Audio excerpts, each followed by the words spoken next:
Yeni Ye Ninja, Light of the Sun, Man from Fada. And the person who's sitting with him is Ina Anahata. She's the development director and co-founder. She's a published singer-songwriter. 15 of her songs are published in the Women with Wings songbook. Her song Gratitude is sung throughout the world. She's working with medicine keepers in Africa, the Peruvian Amazon, and Ecuador. And in the US, she's worked with Native American elders. Since, oh my gosh. Somehow my Siri just, I must have said something that sounded like, hey Siri, sorry about that. Since co-founding Barca, she has led its strategic direction, donor relations programming, and interaction with women on the ground in Burkina Faso. She's passionate about gardening, permaculture, and sustainable agriculture. And in Fada Ngorma, she is known as Hokilo Numpwa, Light of the Moon, Woman from Fada. And I believe that the fact that they were given these names in a local language is a very high level of esteem that the people have for you both. So I think that that is a wonderful thing to mention. And Jen Rubley, she's here as well, right? Yes, okay. She is a master's in public health and is the monitoring and evaluation expert in menstrual health. She's been working with FEM International, a menstrual health NGO in East Africa, on research projects since 2013 and full-time building the research and M&E department since 2016.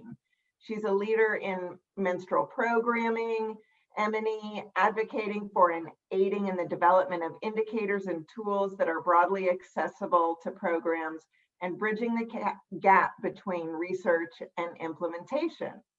She's a founding member of the Eastern and Southern African MH Research Network, co-leader of the M&E Research Task Force for the African Coalition of Menstrual Health Management, founding member of the Menstrual Cup Coalition, and part of the Global Advisory Group on Menstrual Measurement. This is quite a group we have tonight to present. And I think what we are going to do first is show the video. And Sheila will set that up. And then we will have presentations from these three speakers. Does that sound good? All right.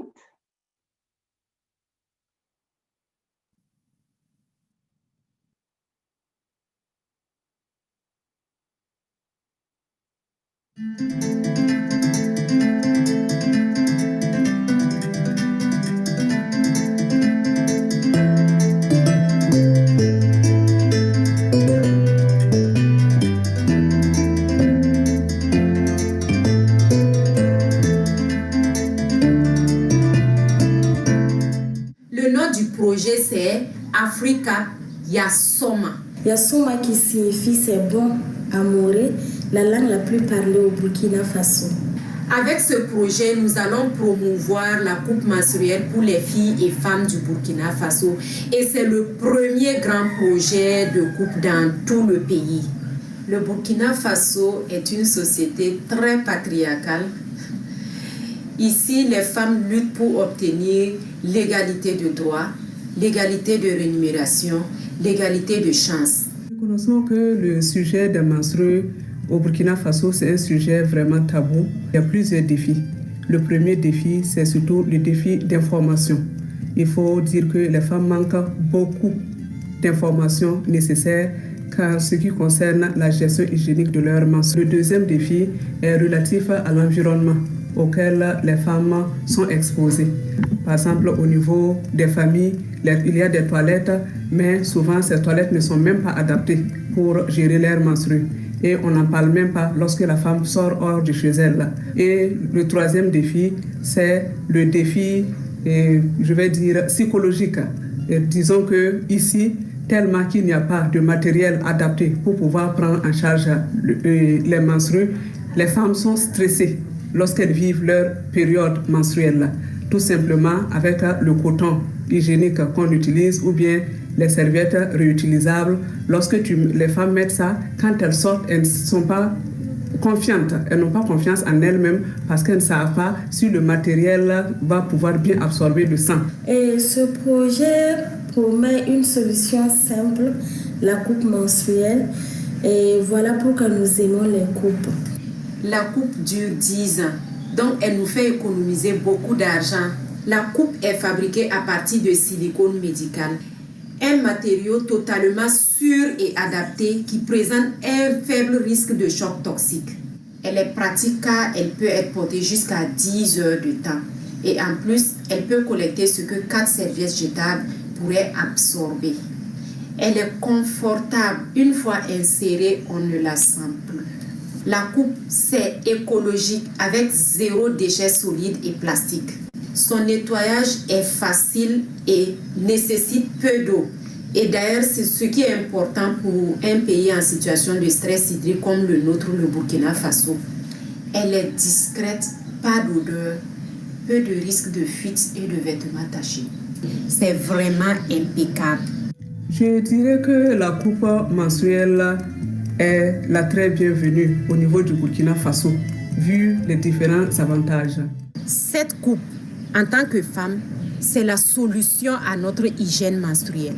Disons que tout nouveau matériel ne peut pas être facilement accepté, mais je me dis qu'avec les séances de sensibilisation, si les femmes sont formées à l'utilisation et si on leur montre les avantages que la coupe menstruelle a, vraiment, je ne pense pas qu'il y ait une seule femme burkinabé qui va hésiter à adopter la coupe menstruelle. En tout cas, coupe mam utilise parle mam daranye la ya bumi ya sumba fo sanni fo sommenga fo ten chena yam fo manda tuma yam dérangement kay.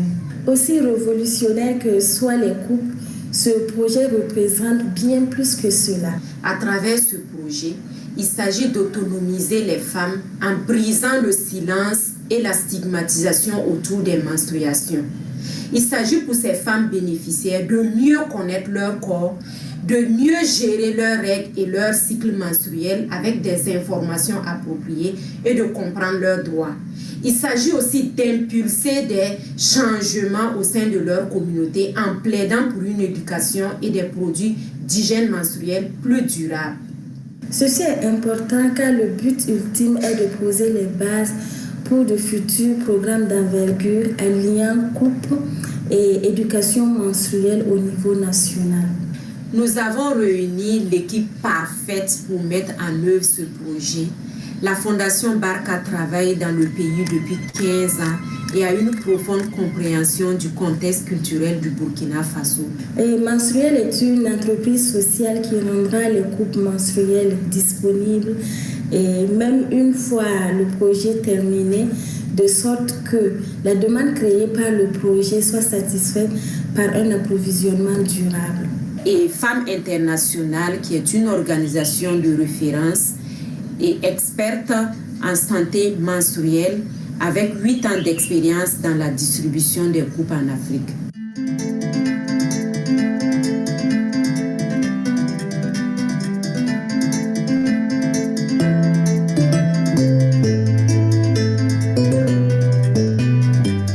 Et ça va permettre aux femmes de rester psychologiquement prêtes pour affronter leur journée, d'être confiantes, de mener leurs activités, de garder leur dignité. Elle donne une confiance en soi et elle permet à la femme de vivre vraiment paisiblement, dignement, aisément, vraiment sa vie.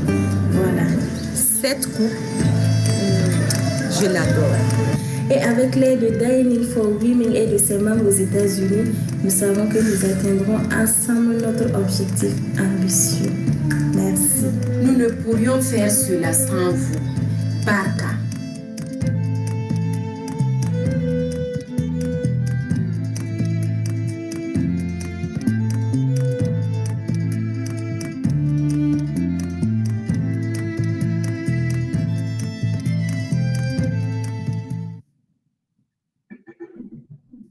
I love the collaboration, and I also want to say that I love this because I think this is something that we can all relate to. And I think that I always love to look at it, you know, from how I might be able to relate to these women experiencing the same things we are, and we're experiencing the same things they are. And I just want to say, when I started using a menstrual cup 5 years ago, it completely changed my life. And so the fact that it could change my life and, you know, not be at work and having embarrassing accidents and things like that, the idea that the impact that this could have in an even more patriarchal society is just incredible. So I'm really excited to hear what the three of you have to say, and welcome. Thank you for being here. Thanks so much for having us. We're really glad to be here with you all. Also thrilled that Jen is able to join us. Yeah, and you may not know, some of you, we mentioned it earlier, but Jen is joining us from Tanzania. Jen, what time is it there? Somebody asked.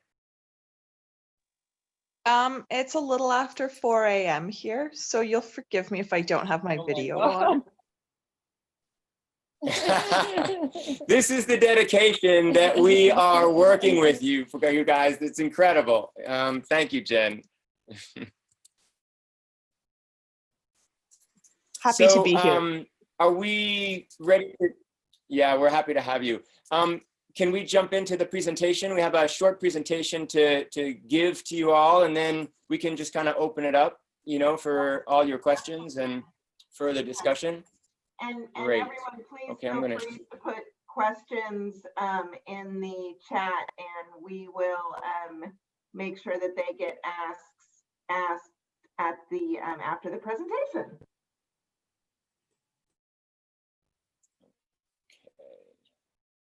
All right, so can you all see my screen?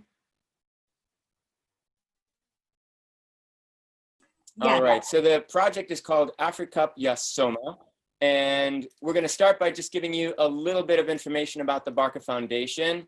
We have been working in Burkina as an organization since 2006. We have a kind of unique dual citizenship because we're based as an organization both in the US as a nonprofit and in Burkina as a nonprofit.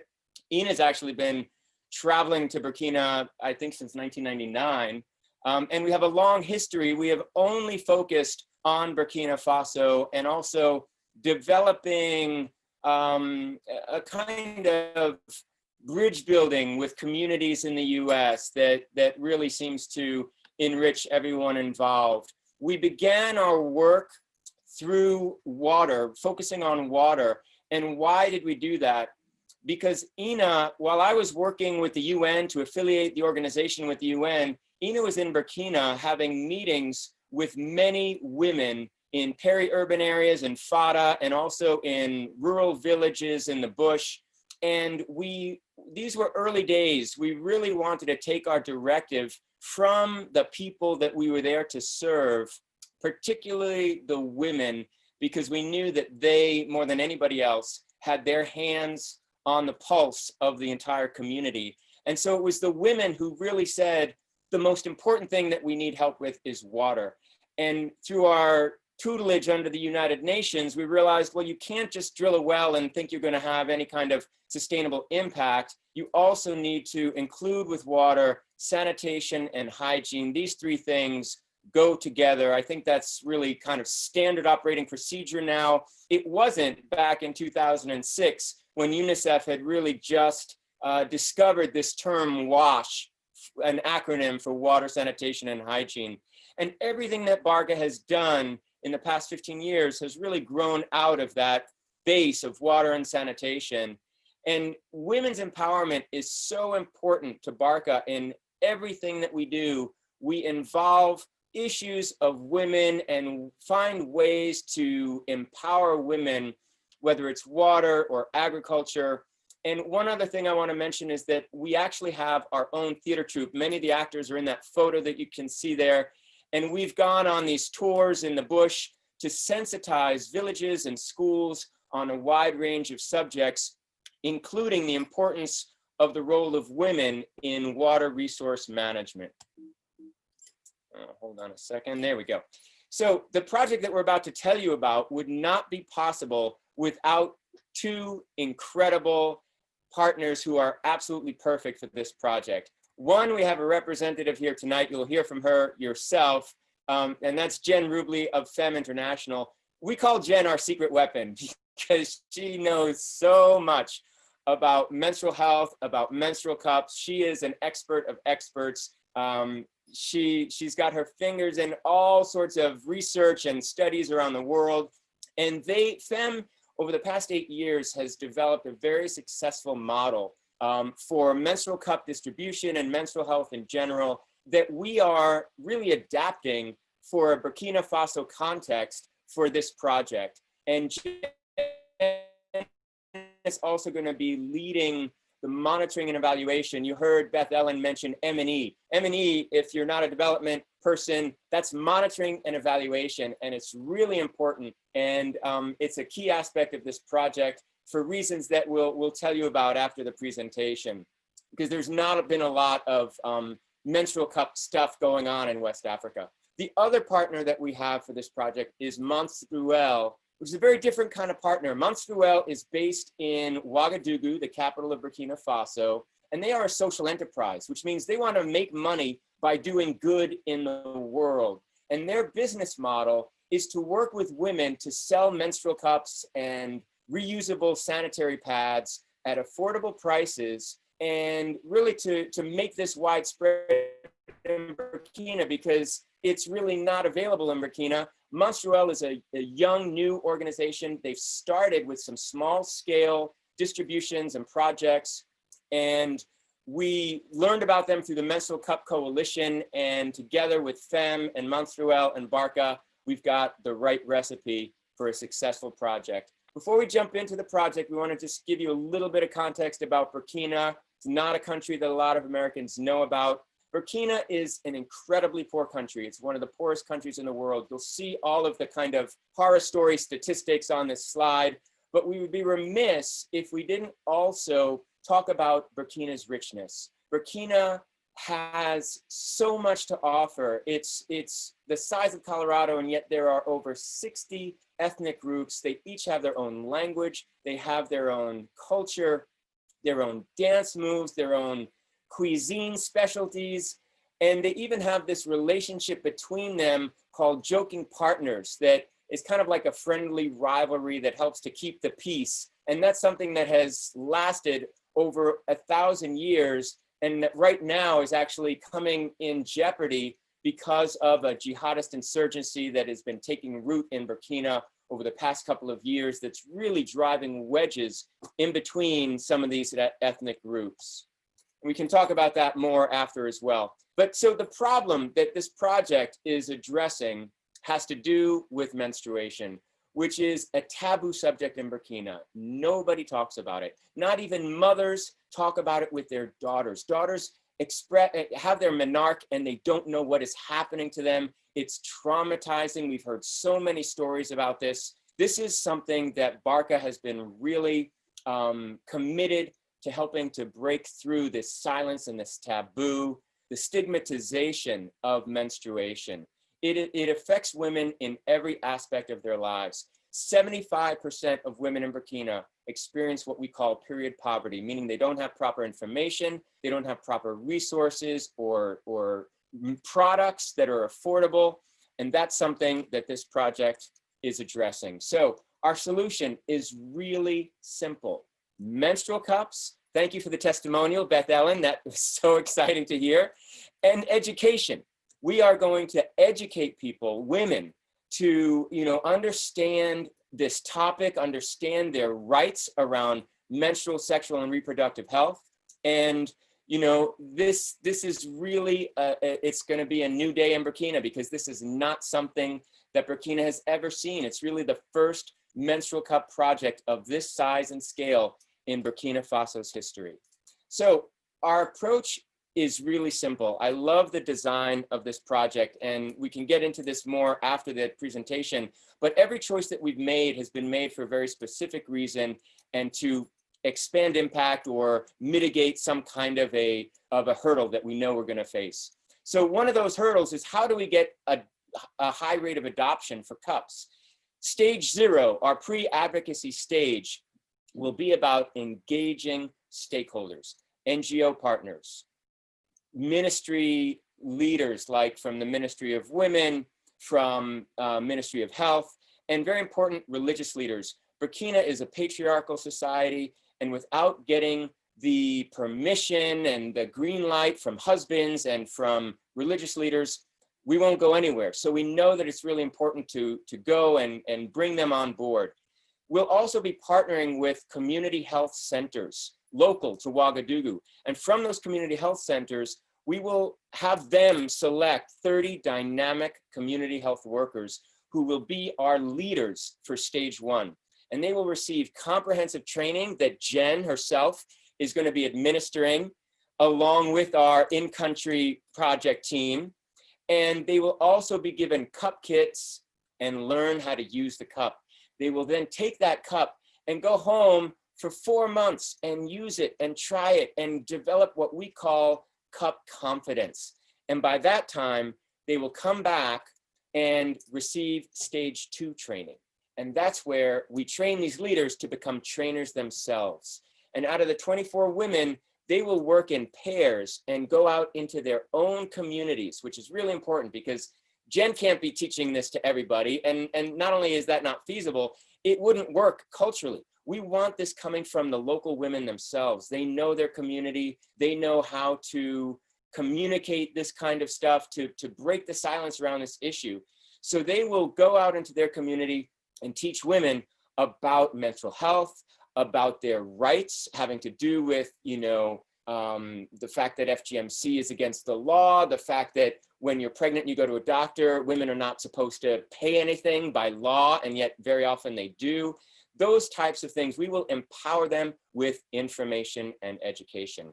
And then stage 3, another aspect that I'm hoping Jen will talk about, is our post-advocacy stage, where we will take the lessons learned from the past 12 months, this is a 12-month project, and share them with all of those people that we communicated with and brought on board in that pre-advocacy stage, and now have a kind of group meeting, first of its kind in Burkina, about menstrual cups to lay the groundwork for national menstrual cup and menstrual health programming. The impact that we are anticipating: 1,230 women will receive cup kits and very comprehensive training on menstrual, sexual, reproductive health. 15 community health organizations and local sexual and reproductive health and rights associations in Ouaga will have increased capacity because we will be training their staff. The taboo and silence around menstruation will be broken, and a groundwork for the national cup programming and national menstrual health education will be laid. We want to just end by saying that there are a lot of ways to get involved. We would absolutely love for all of you to stay in touch with us and join our newsletter. It's monthly. We don't spam people. We don't share your information with anybody. You can send me an email at Team Barca. We'll get that ourselves, or visit our website and sign up there. Very many opportunities to volunteer. You can donate. We've got all of our social media platforms where you can engage. And of course, we also want you to check out our partner websites, feminternational.org and menstrual.com. And lastly, we want to teach you a very important word for us. It's a word that's so important. We named our organization.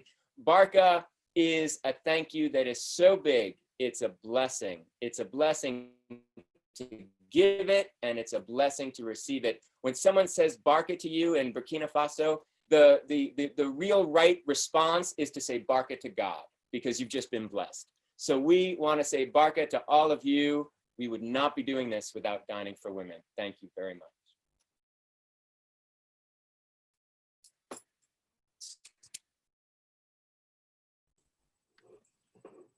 Thank you so much. Bethel, do you want me to go ahead? We have some great questions in the chat. Sorry, I had a hard time finding my mute button. Okay. Yes, why don't we go ahead and just, you can start the questions, and yeah, looks like we've got several to start. Yes, and please continue to. I have one request. I'm wondering if we can ask Jen if she has anything to add. That this is the first time we're presenting together, and I would love to know if she wants to add anything before we jump into questions. You know, maybe I left some stuff out, or she has something burning to add. I think you did a really good job, actually.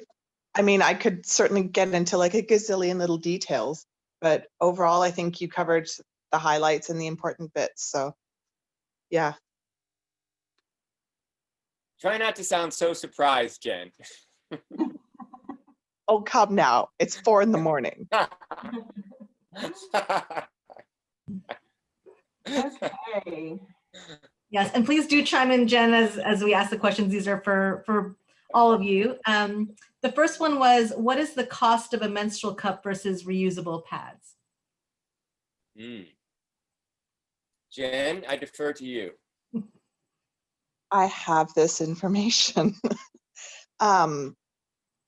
I can't share it with you right now, but we do have a nice little graphic that shows the lifetime cost of cups versus pads. So it depends very much on the pad. What is available in the African continent is a little bit less expensive than what you might find in the US or Europe, for sure.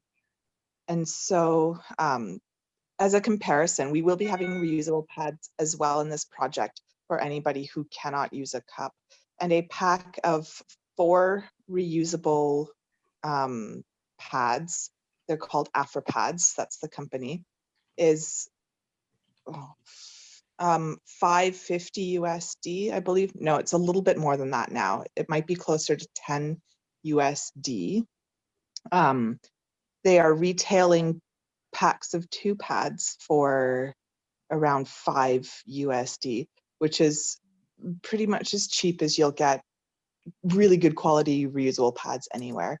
Menstrual cups range from about 10 to 40, 45 USD.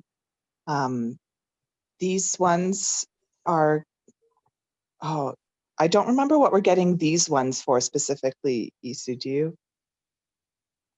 No, but I've just put in the chat a text directly from LOD. So this is, from an email that LOD sent us today, because we had some questions that we knew we would get around pricing. So LOD, who is the business enterprise aspect, the we, that's Menstrual. They are selling 2 brands of cups right now for $11. This is the one that we're going to be using from India. And $18 from France. And by the way, we're not going to be selling them for $11 in this project. We may offer, we may give them for like a very small symbolic payment. It will be even more affordable than that. And for people buying pads, costs a minimum of $2 every month. So a cup represents 6 to 9 months of pad expenses. A cup can last 10 years. 70% of people reuse old cloth to manage their period at no charge, at no expense. So as a consequence, buying a cup is still an investment that a lot of Burkinabe can't afford. At this moment, as entrepreneurs, they're focusing on middle class people to sell cups. I mean, this is getting into the weeds here of LOD's business stuff, but I wanted to just share it because this is like really from the horse's mouth. And she is still developing her business model. For us, the importance of having a social enterprise, this project, I want to just be clear, has no business aspect to it whatsoever. But what's so great about partnering with a social enterprise like Menstrual is that after the project is completed, when everyone goes home and the women are there and the 1,230 women have their cups, and are telling all their friends how great they are, just like Beth Ellen was saying, this has changed my life. Well, Menstrual is going to be there in Ouagadougou and will offer a sustainable supply of cups at affordable pricing where women can get them. And this has been one of the holy grails of menstrual cup projects that have not been in place. I'm sure Jen can speak further about the fact that successful cup projects create demand, but they don't build into themselves the ability to meet that demand. So very often women are left wanting without being able to get one. So that's probably more information than you wanted, but I hope that answers the question. No, that was wonderful. And I want to echo what Lindy said in the chat, that it's so great and sensitive and inclusive of you to include reusable pads as an option for those who are having difficulty with the cups. Because my personal experience was I tried 2 different cups and I had such difficulty that I went to reusable pads. So I love that you are including that as part of your model. So Mandu Reed, the CEO of the Cup Effect, who played an instrumental role in our understanding, and we were kind of under her tutelage for a little while. She was an early partner before she decided to run for mayor of London. She would say you just haven't found the right cup yet, because there are a number of different cups on the market, and she's a huge cup advocate. So don't stop trying, Sheila. I'm sure your cup is out there. Yes, yeah, I know. I've tried a few, and I have recommendations from friends. It is on my list of potential things to get in the future. So the cup we'll be using for this project, by the way, is called Sirona Cup, S-I-R-O-N-A, Sirona Cup. They're from India. Wonderful. And everybody really likes them. Wonderful, thank you. Thank you. A few people in the chat were asking if you come across any cultural or religious barriers from local leaders, especially with the fact that it goes into the vagina and the process of putting it in. Do you get a lot of pushback from it? I think that it would be good for Jen to speak about this. And I would also say that one of the things that has always been really important to us, no matter what project we're doing, whether it's the theater, whether it's drilling wells or teaching about sanitation and hygiene, is to create a relationship with the local traditional leaders. In Burkina, every village has its own king. And then there's a king, the big cheese that's over, like in our area, he's over 44 different villages, which means he's over the 44 different kings. And it's of vital importance, if you're going to be doing anything, to come into relationship with these people, so that they can understand who you are and what it is that you're interested in doing with their people. And once you come into a relationship with them and you understand who they are, we've never had any trouble with any of them buying in. And I think as far as the cups are concerned, when they understand, how much easier it's going to make a woman's life, because I think that there will be buy-in. I do think that is one of the greatest hurdles that, that we'll have concerning this project. But the women in Burkina do almost all of the work, especially if you're out in the bush. They're the ones that walk for water 7 miles a day with a 5-gallon can on their head. They're the ones that do all the cooking by hand over a fire. They're the ones that pound the grains. They're the ones that wash the clothes by hand. And when they're having, their bleeding time, all of that just becomes more difficult because it's hard for them to manage it. So I think that with the right approach, we will get the buy-in that we need, especially because we have some really kick-ass women who, as you've seen in our film, who are the leaders of this project in Burkina. And so it's not us that are necessarily going to be the only ones going and talking to these traditional and religious leaders. It's going to be the women themselves. And another way to make things happen is to have it coming from the people and not just from Westerners who are coming in and trying to do some good work. I don't know if Jen has anything else to add. Just a little bit. I think I mean, you absolutely hit the nail on the head, because it's about those relationships with important stakeholders that influence their community. And the project has taken that into account in a very top-down approach, where we're engaging local government and religious stakeholders. And what I will add to that is that men are very pragmatic when it comes to things. And so they might be a little squeamish about cups. I mean, what person hasn't seen a cup, realized it goes in the vagina and didn't go, oh, you know? But men are incredibly pragmatic. And so when you can talk to them about cost savings, about how their wife is going to be more able to do all these things and move around during her period, and oftentimes even her comfort and everything, they get on board surprisingly quickly. And so we're counting on that to continue happening in Burkina as well.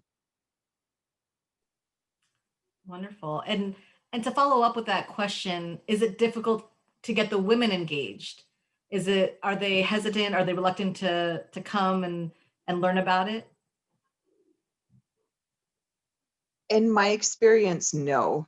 I mean, it's taboo everywhere, right? But at the same time, people are super eager to talk about their periods.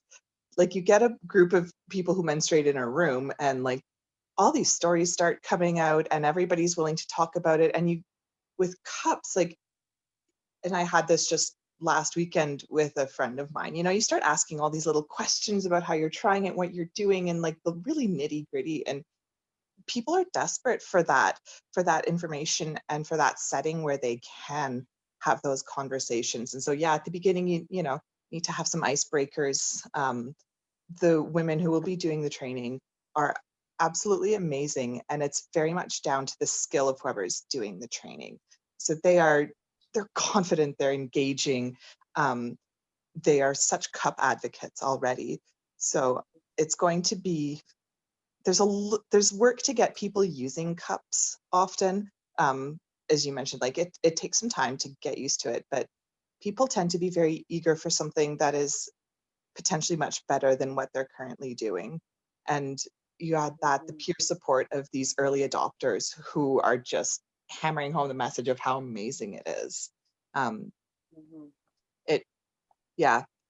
my experience, women are really thankful and eager for a place where they can talk about things like, menstruation and reproduction, and learn and support each other. I mean, raise your hand if, when one of these topics has come up in your past Dining for Women meetings, and everyone is either telling their childbirth stories, their period stories, their menopause stories, it's just, it happens at every Dining for Women meeting I go to. So I think it's no different anywhere else.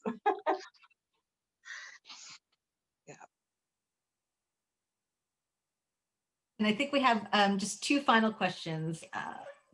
The first one is it hard to use cups after women have suffered FGM? This is an issue that we have a lot, that we've thought a lot about, because the prevalence of FGMC is so high in Burkina Faso. We've seen statistics that it's as high as 75%. But that number is coming down with younger populations, and the practice has been outlawed for quite some many years now. And there is only one form of FGM that is the most extreme that would preclude the use of a cup, and that is type 3. And for those people, that was the impetus behind offering reusable pads for participants to be as inclusive as possible.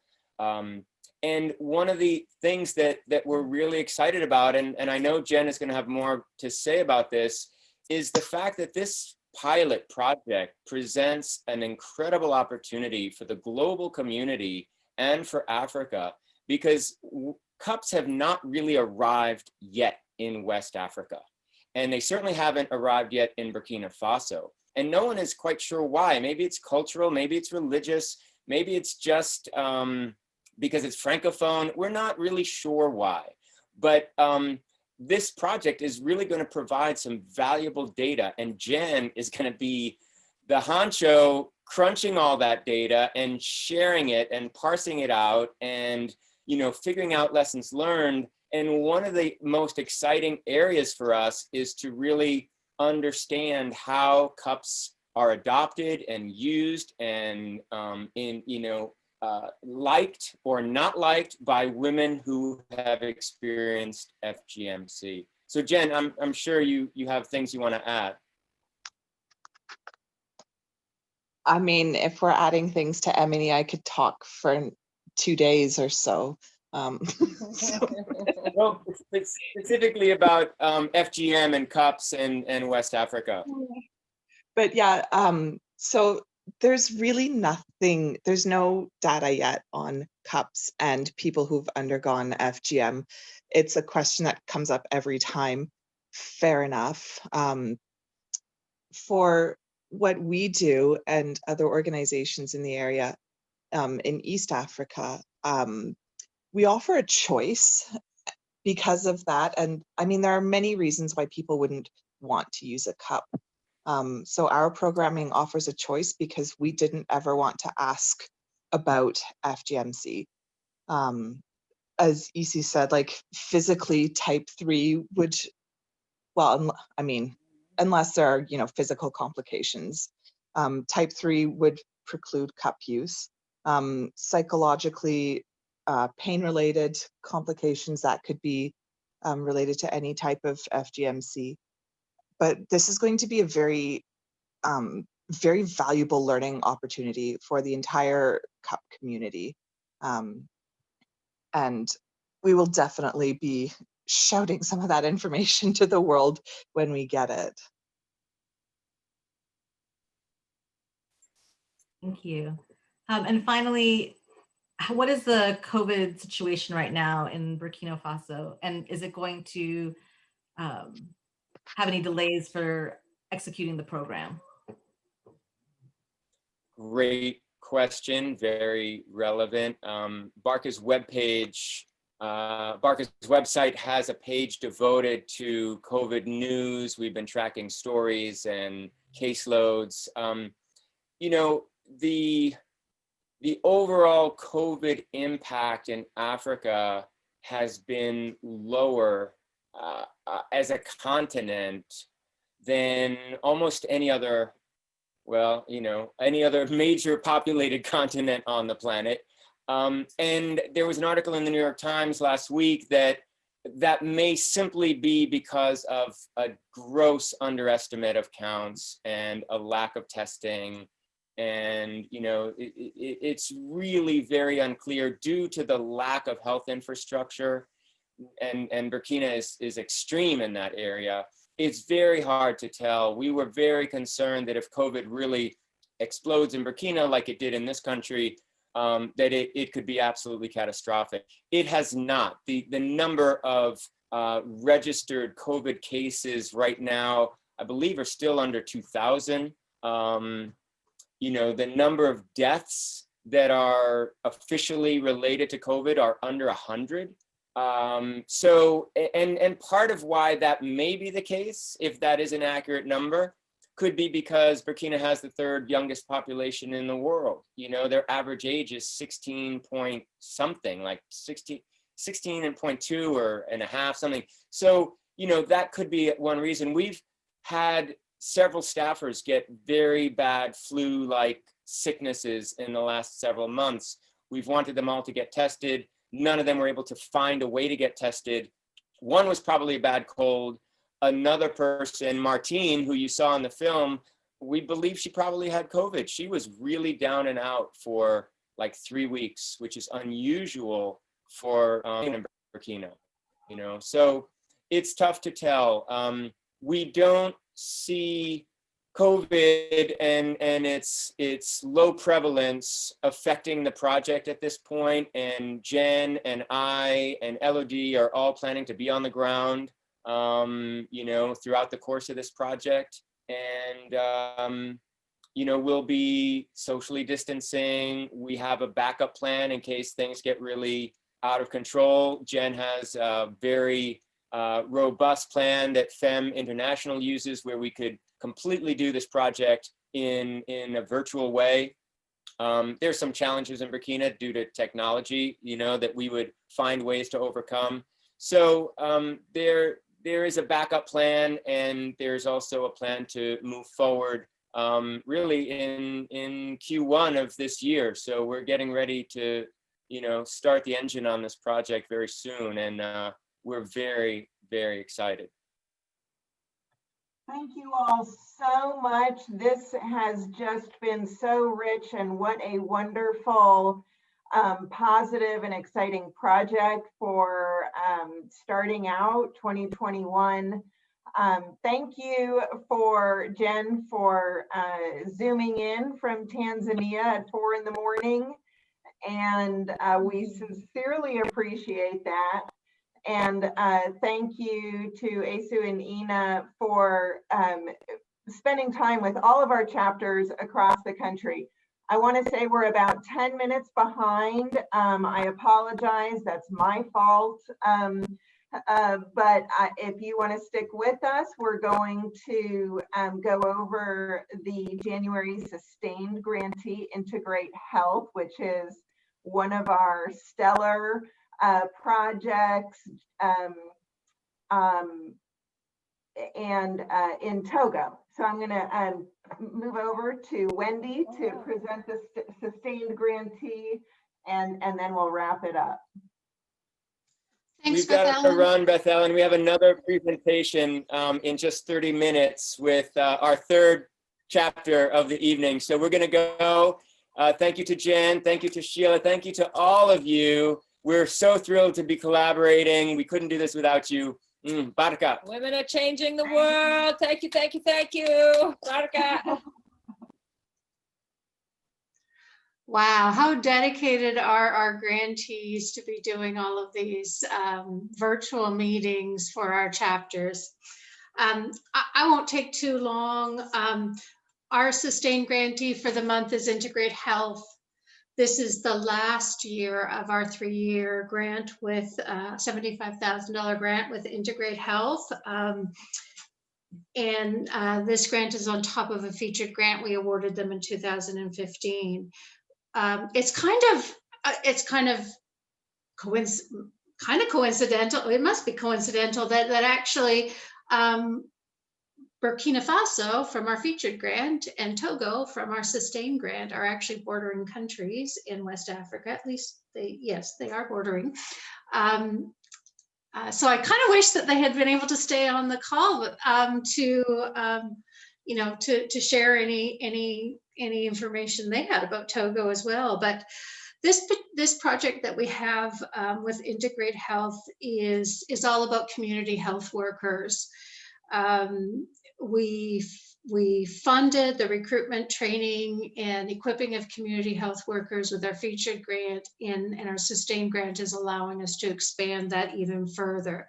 This grant is allowing Integrate Health to recruit, train, and equip 75 new community health workers. And they specifically are providing maternal and child health care services in northern Togo.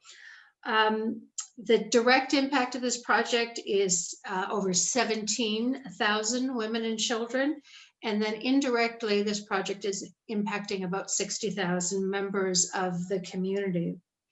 So through these community health workers, they will be improving access, timeliness, and quality of care. It's going to certainly be improving and strengthening the healthcare infrastructure in these very poor rural communities. But the other thing about it is it really is elevating the women themselves who are being trained to become community health workers.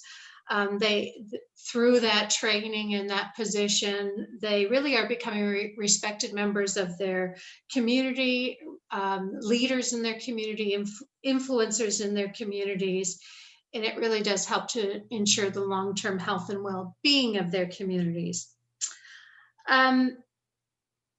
In terms of COVID, that we do have a little bit of an update that we've included on Integrate Health's webpage on our site.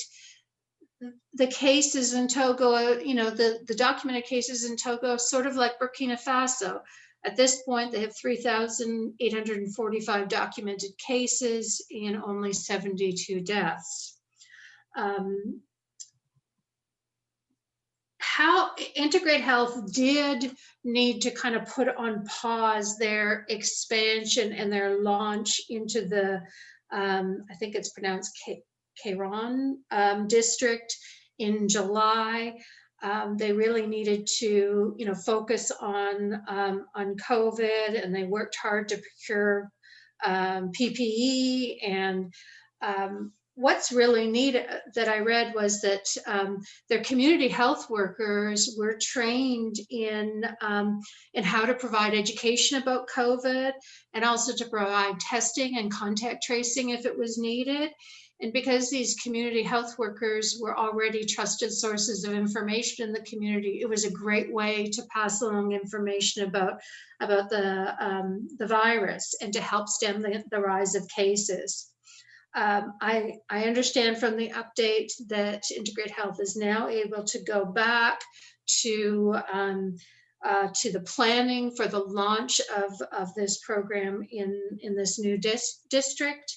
And, you know, we will look forward to hearing more updates on that project. I will also share with you kind of a little sneak peek. We are confirming speakers for our International Women's Day event that will be on March the 6th. And Jennifer Schechter from Integrate Health has already agreed to participate. Our theme is the power of community, and we think Integrate Health has a fabulous story to tell about the power of community in their work.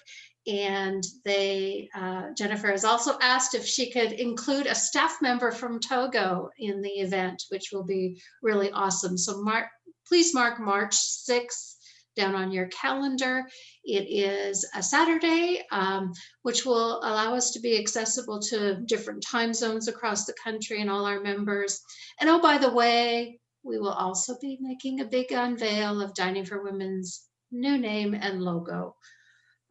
So that's all I have, Beth Ellen, about Integrate Health. Thank you so much, Wendy. Okay, I'm not on. Great. So I just want to remind you of some upcoming events. January 19th